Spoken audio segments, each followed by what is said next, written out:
Hello everyone, welcome back to our channel. Today, we're diving into the powerful features of HTTP Custom, and in particular, we'll explore the incredible utility of hardware IDs. If you've ever wondered how to safeguard your HTTP Custom config files and ensure they're used only by the intended recipient, you're in the right place.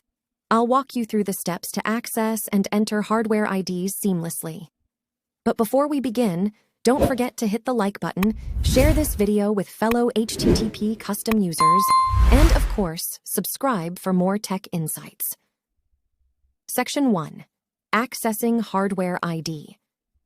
To access your hardware ID, start by downloading and installing HTTP Custom. Once the app is up and running, locate the hamburger icon at the top left corner of your screen. Scroll down, and there you'll find the label Hardware ID. Copy this unique identifier and securely share it with the person you wish to exchange config files with. Section 2. Entering hardware ID in config. Now, let's seamlessly integrate the hardware ID into your config file.